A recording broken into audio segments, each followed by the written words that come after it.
ზაფხულის მოსვლასთან ერთად იზრდება აქტიური მოგზაურობის სურვილი და მოსანახულებელი ადგილების სია. მოგზაურის დღიურს დატვირთული საზაფხულო სეზონი ექნება, როგორც საქართველოში, ისე მის საზღვრებს გარეთაც. ჩვენ მოგზაურობაში გაგაცნობთ ისეთ ადგილებს, რომლის მონახულების სურვილიც თქვენს აუცილებლად გაგიჩნდებათ. სასიხარულოა, რომ იზრდება იმ უცხოური ავიაკომპანიების რაოდენობა, რომლებიც საქართველოში ოპერირებენ. ეს საშუალებაც გვაძლევს უფრო მრავალფეროვანი ადგილები და ბიუჯეტური მოგზაურობა დავგეგმოთ. თბილისის საერთაშორისო აეროპორტიდან ჟენევის მიმართულებით პირდაპირი ფრენით მივემგზავრები. ბილეთის საკმაოდ ხელსაყრელი ფასია და ამასთან ეს ქალაქი სულ რაღაც 2 საათის გზაზეა საფრანგეთის ლიონიდან. საითქენაც გეზი მაქვს აღებული. ამჟამად სწორედ საფრანგეთში, სილამაზითა და მრავალფეროვანი სანახაობით გამორჩეულ პროვანსის რეგიონში ვიმოგზაურებთ.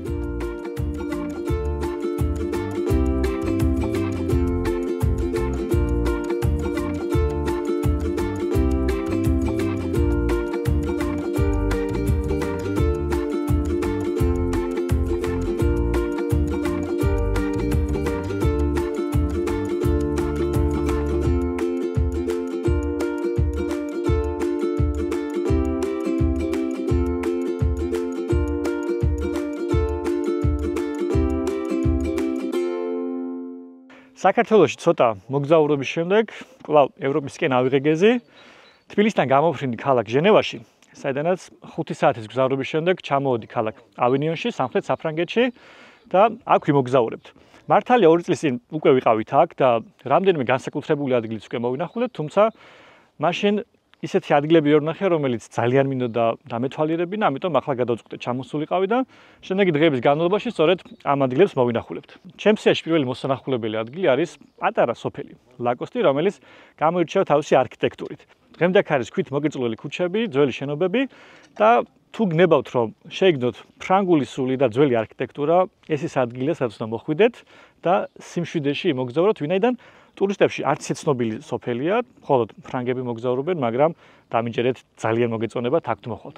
არქიტექტურის გარდა გარშემო ისეთი ხედებია, დარწმუნებული ვარ, თუ აქ მობრძანდებით, თქვენ შემსავით მოგეწონებათ და დატკბებით ამ არაჩვეულებრივი გარემოთი.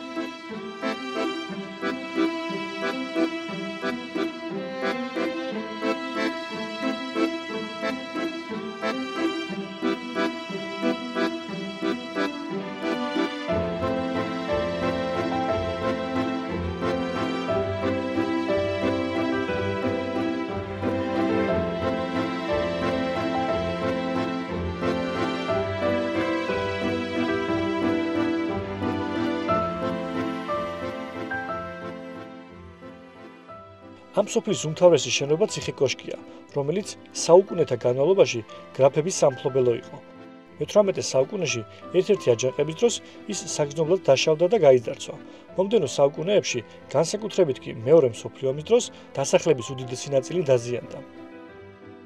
1990-იან წლებში ციხის ნანგრევები მოდის დიზაინერმა პიერ კარდერმა შეიძინა და 1994 წლიდან იქ მუსიკალური და თეატრალური ფესტივალები იმართებოდა. ამასთან ლაკოსტში არის ხელოვნების სკოლა. აქ არაერთი მხატვარი ჩამოსულა, რომ შთაგონებულიყვნენ სოფლის გარემოს სიმშვიდით. შეიძლება ითქვას, რომ ეს სოფელი მთლიანად ხელოვნებით ცხოვრობს.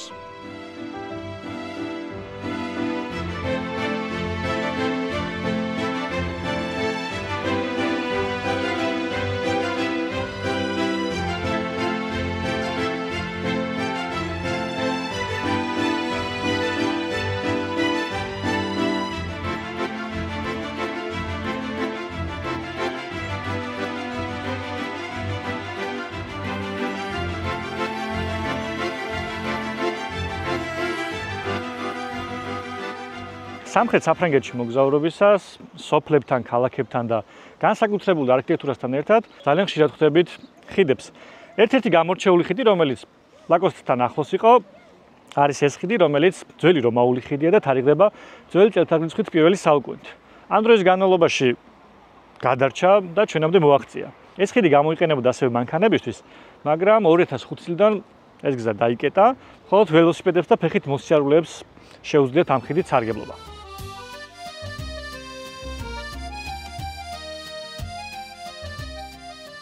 მისი სიგრძე 80 მეტრია, სიმაღლე კი 11.5 მეტრი. ის ანტიკურ დროში უმნიშვნელოვანეს გზაზე მდებარეობდა, რომელსაც ვია დომიცია ეწოდებოდა. ხიდი რომის იმპერიას საფრანგეთში მდებარე თავის ტერიტორიებთან აკავშირებდა. ის გამოირჩევა ღიობებით, რომელიც წყალდიდობისას წყლის გასატარებლად იყო გათვლილი.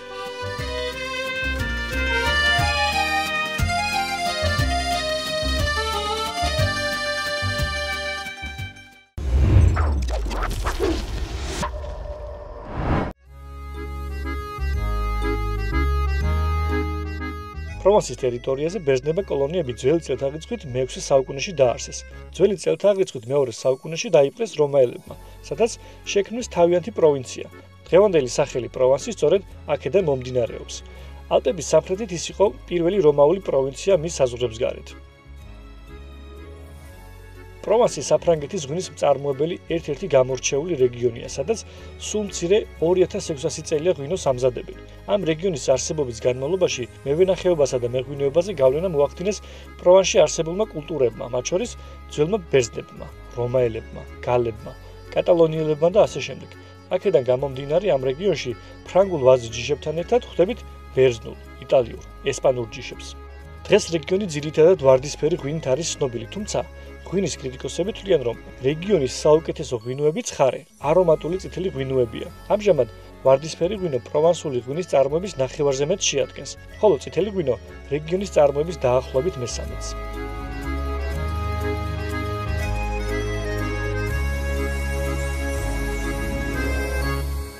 საფრანგეთში მოგზაურობისას ღვინო რო არ დავაგემონოთ და არ გავეცნოთ, ფრანგულ ღვინოს ალბათ წარმოუდგენელია და მოდით ერთ-ერთ საინტერესო ადგილას შატოში, სადაც ჩვენი მაწმიძელი გავგაცნობს აქაურ ღვინოს შესახებ მოგვიყვება და ის So, welcome at Château Lacanorgue. Lacanorgue is a family winery, which has been in my family for 6 generations. So it's actually a very old winery, and it was the first organic winery of the region. So my parents were pioneering the organic farming, and they started beginning of the 70s. And we have now 40 hectares, of course, all organic and biodynamic. Wow. Sounds good. And the wine is very traditional in the region. So the AOC Luberon is very famous for the wine, and we have a very nice soil, a great climate with warm weather and beautiful weather, as you can see today, and cold influence from the mountains. So we have a lot of freshness in the wines, which is good for the quality of the wines. Did you sell these wines only in this region, or maybe export to other countries? Or Oh, we do. Of course, we do sell in the region and also export in several countries. And how many bottles you produce if it's? So a normal year will be more or less 200,000, which is an average size production for the region. You have very big wineries and very small ones, so we're really in the middle. Yes, so I've already tried wine from Georgia, and I looked for the way it was vinified and the culture of wine in Georgia, which seems to be very old. Also a very good tradition, and I've tasted what I remember is the kind of oxidation, roundness, concentration, a lot of aromas, so very interesting wines. The complexity was great. Oh. So yeah, this was I'm glad to hear. Great. And you produce like red, white, and rose? Yes, the three colors. The three colors. So we also have amphoras to age the wine, but in the cellar, not in the ground. So it's also here is actually a place where the Romans were already producing wine. You have few kilometers from here the Roman bridge, Pont Julien. And we also have some antiquities here proving that the Romans were already producing wine here in the region. So amphoras were actually used for the Romans wines, and it was interesting for us to also use amphoras for the aging of the wine. ეს ქალბატონი გვესაუბრა ღვინის შესახებ, არის ამ შატოს ფლობელი და სწორედ ის აწარმოებს ღვინოს აქ. კლიმატიდან გამომდინარე, ამ ღვინოთა უმრავლესობა არის მშრალი. ამ შემთხვევაში, ახლა ჩვენ დავაგემოვნებთ ადგილობრივ ღვინოს, რა თქმა უნდა, ეს არის ტრადიციული წითელი მშრალი ღვინო, რომელიც შედარებით მსუბუქია. მეორე არის ასევე ტრადიციული, როგორც შედარებით ძლიერი და ბოლო არის კაკაოს, შოკოლადის არომატით, რომელიც როგორც აგვიხსნეს, იმ კაციდან გამომდინარე მიიღება ეს გემო, სადაც მას ინახავენ. დავაგემოვნებ პირველს.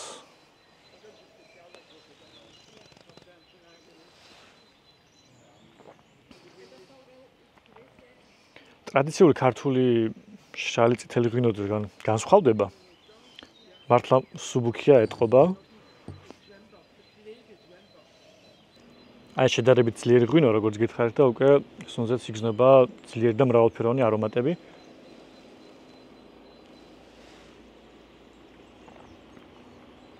და გემოც უფრო მრავალფეროვანი აქვს, ბევრი არომატი იგრძნობა და აშკარად ძლიერია. აი ეს ბოლო უკვე შოკოლადის. ვა, ესეთი ღვინო არ გამისინჯავს. არომატიც უკვე კაკაოს, ხო, შოკოლადის არის.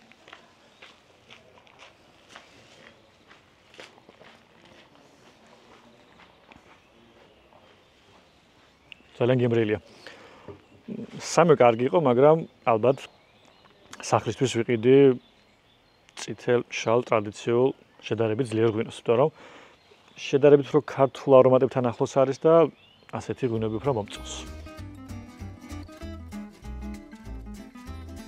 დეგუსტაციის შემდეგ შეგიძლიათ თქვენი რჩეული ღვინოთ შეიძინოთ. ერთ-ერთი პოპულარული ფილმის შემდეგ შატოს მონახულების მსურველთა რაოდენობა საგრძნობლად გაიზარდა. ჩვენი მასპინძლის თქმით, ხშირ შემთხვევაში ეს არასასიამოვნო იყო. ზოგიერთი ღამით იპარებოდა ტერიტორიაზე. ხშირი იყო დრონების ჩამოვარდნის შემთხვევა, რაც რა თქმა უნდა კანონდარღვევადსაა და ყველანაირ ეთიკის ნორმებს ცდება. აქ მხოლოდ ღვინის გასაცნობად და დასაგემოვნებლად უნდა მობრძანდეთ. ძალიან სტუმართმოყვარე ხალხია და კარგადაც გაგიმასპინძლებიან. ჩვენ ქალბატონმა ღვინითაც დაგვასაჩუქრა.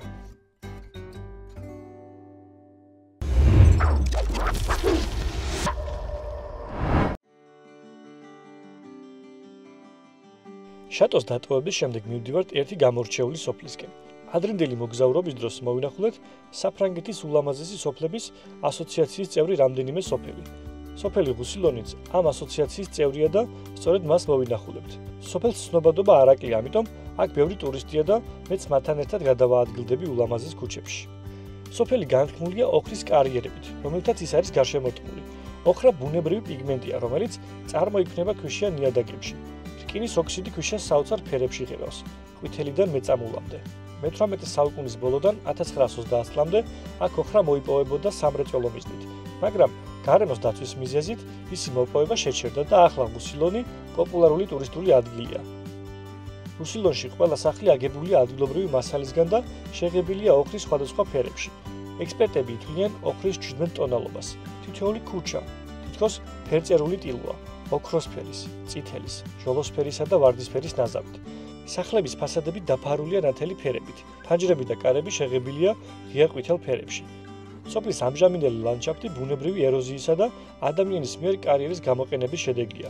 აქ არის პატარა სალაშქრო ბილიკიც, რომლის გავლის შემთხვევაში უფრო ახლო დანახავთ ულამაზეს წითელ მთებს. მისი გავლა ფასიანია, ერთი ბილეთი 2.5 ევროების.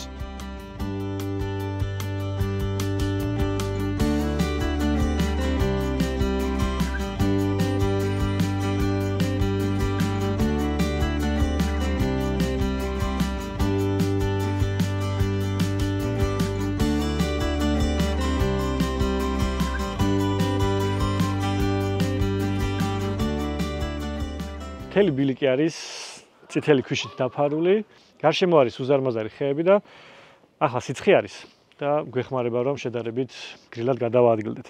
დასთავრია გარშემო არის წითელი კლდეები, საოცარი ფორმა აქვს და ასეთ ადგილას სეირნობა არაჩვეულებრივი თავგადასავალია ჩემი აზრით. თუ მობრძანდებით ამ ქალაქში, აუცილებლად გამოდით ამ ბილიკზეც.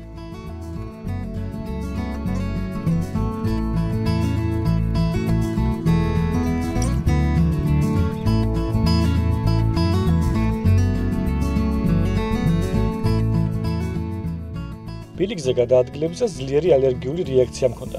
მიზეზი ვერ დავადგინე, მაგრამ თუ თქვენს გაწუხებთ ალერგია, გირჩევთ წინასწარ მიიღოთ პრეპარატი. ტურიზმის გარდა კომუნის ძირითადი საქმიანობა სოფლის მეურნეობაა. მოჰყავთ ხილი, მათ შორის ალუბალი, ატამი და ნესვი. ღვინის წარმოება მაღალ დონეზეა. აწარმოებენ წითელ, ვარდისფერ და თეთრ ღვინოებს.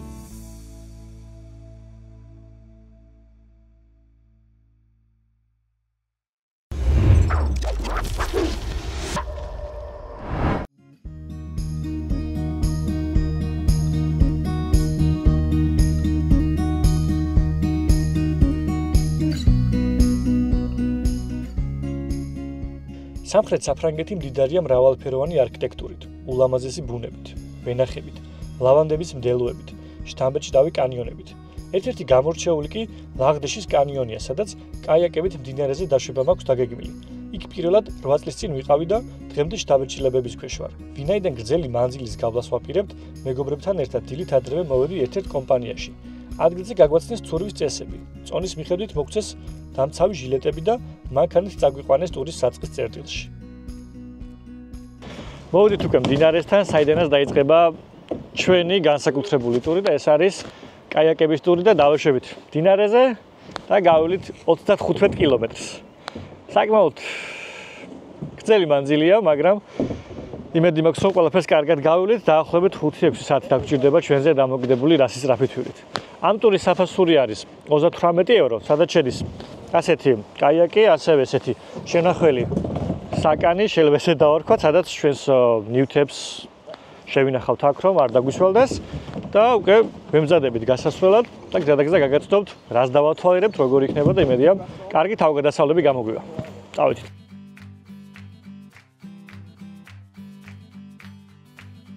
თუ 35 კილომეტრიანი ტური გებევრებათ, უფრო მოკლე ტურებსაც გვთავაზობენ. 8 ან 12 კილომეტრიანი მანძილებით. უნდა გაითვალისწინოთ, რომ მხოლოდ ნაღდი ანგარიშწორებით შეგიძლიათ საფასურის გადახდა. კაიაკისთვის საჭირო ინვენტარის გარდა, მანქანა მიგიყვანთ საწყის წერტილში და დაგვხვდებათ საბოლოო დანიშნულების ადგილზე, საიდანაც მთავარ ოფისთან დაგაბრუნებენ.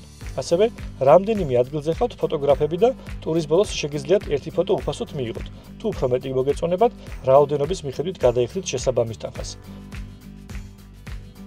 არ დაივიწყოთ მზისგან დამცავი ლოსიონი. ამ რეგიონში საკმაოდ მწვუნვარემზეა, ამიტომ მაქსიმალურად უნდა აიცილოთ მისგან დამტვრობა. კაიაკით ცურვა ერთგვარად ინსტინქტურია, რომელსაც მალე აითვისებთ. მთავარია ბალანსი დაიცვათ, სწორად იხმაროთ ნიჩაბი და საფრთხისგან დაზღვეული ხართ. ყველაზე მნიშვნელოვანი სწრაფ დინებაში ნიჩბის აქტიურად მოსმა, რომ დინებას აჯობოთ და თავის ნებაზე არ წაგიყვანოთ. ასეთ შემთხვევაში ამოტრიალება გარანტირებული გაქვთ, ამიტომ მთავარია დინებას არ დაემორჩილოთ და აქტიურად მოусვათ ნიჩაბი. თუ გადმოვარდებით, პანიკაში არ უნდა ჩავარდეთ. კაიაკთან მალე უნდა მიხვიდეთ. ნაპირზე გასვლით, ან შედარებით მდორე წყალში ამოატრიალოთ და თავიდან აძვრეთ. მოვდივართ შვენივრად. წყლის დონე არის იდეალური და სადაგზა ესეთ საინტერესო ადგილებს გამოვდივართ. ჯერჯერობით შვენიერია, ბევრი ხალხი არ არის, რაც კარგია იმ კუთხით, რომ არავინ არ დაგვეჯახება, მხოლოდ მე და ჩემი მეგობრები ვართ და ჯერჯერობით შვენიერად მოძრაობთ.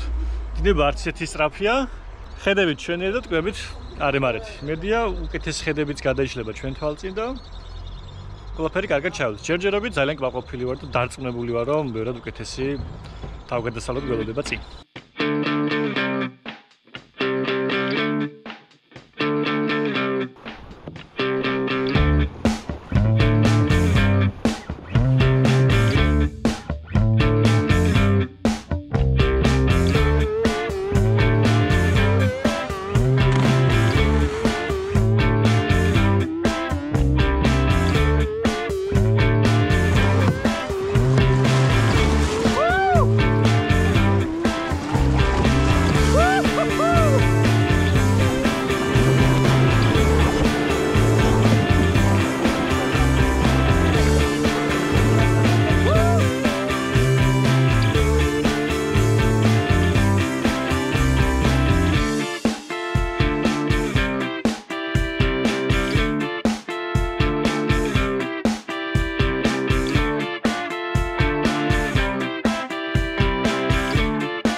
ალბათ ამ ტურის უმთავრეს სანახაობასთან გამოვიდით.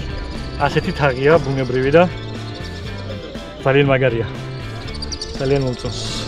საკმაოდ აქტიურად მოძრაობთ. სადაგზა გრილდებით კიდეც და მშვენიერი ტურია, მოგდეთ. ჯერჯერობით ყველაფერი ძალიან კარგად მოდის.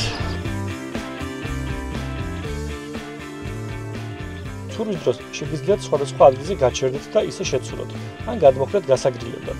ძალიან სასიამოვნო წყალია, განსაკუთრებით ცხელი ზაფხულის დღეს.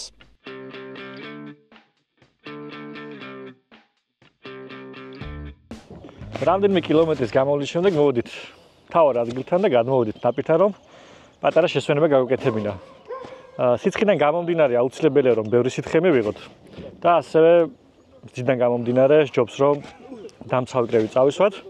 ჩვენს წავიხემსეთ, წყალიც დავლიეთ, კრემის წავისვით და უკვე გავაგრძელებთ გზას, ვინაიდან საკმაო მანძილი დაგვჭა კიდე გასავლელად და რომ არ ჩამოჩეთ განდრიგს, ჯობს რომ გავაგრძელოთ და დავტყვეთ ამ არაჩვეულებრივი ხედებით.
ვაგრძელებთ კაიაკით დაშვებას. ენერგიებით დამოხტული კიდევ უფრო მოწადინებით უსვამ ნიჩაბს და გარშემო არსებული ხედებით ვტკვები. ზად ვხედავთ პატარ-პატარა სანაპიროებს. ადამიანები ახლოს აჩერებენ მანქანას და დროს აქატარებენ. კაიაკიდან არ ჩანს, მაგრამ როდესაც ადრე ვიყავი, მახსოვს, როგორი მოწესრიგებული საკარვი ადგილები იყო. ამიტომ, თუ კაიაკით დაშვება გაშინებთ, შეგიძლიათ რომელიმე სანაპირო აარჩიოთ და ისე განიტვირთოთ და გაერთოთ სანაპიროზე.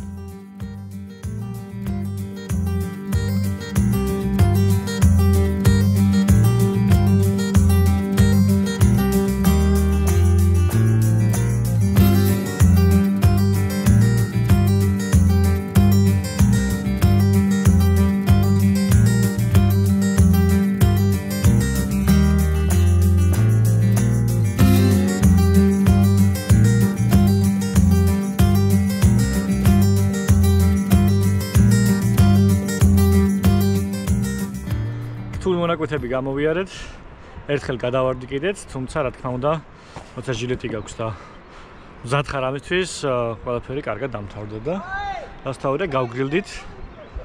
აბა, რაღაცა კაი დაშვება გვიწევს და. აბა.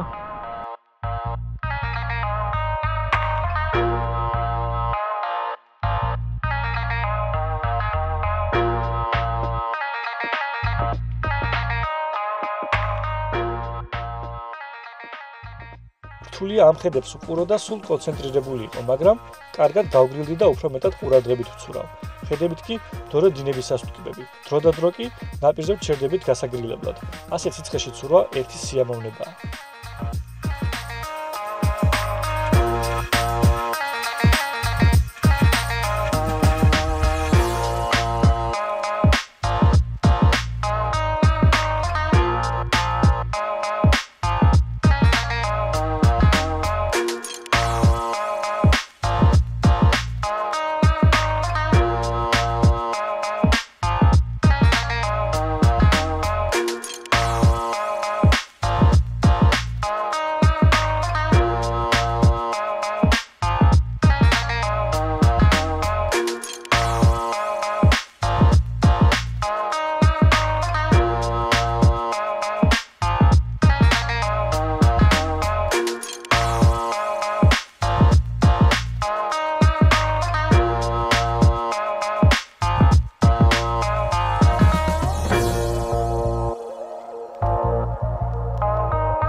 ექსტრემალური თავგადასავლებით სავსე დღე გამოვიდა. თუ პროვანსში მოგზაურებთ, ყველას გიჩვენებთ ერთი დღე გამოყოთ კაიაკის თავგადასავლებისთვის. 35 კილომეტრის გავლის შემდეგ მივედით საბოლოო დანიშნულების ადგილას, საიდანაც მანქანით წაგვიყვანეს საწყის წერტილში.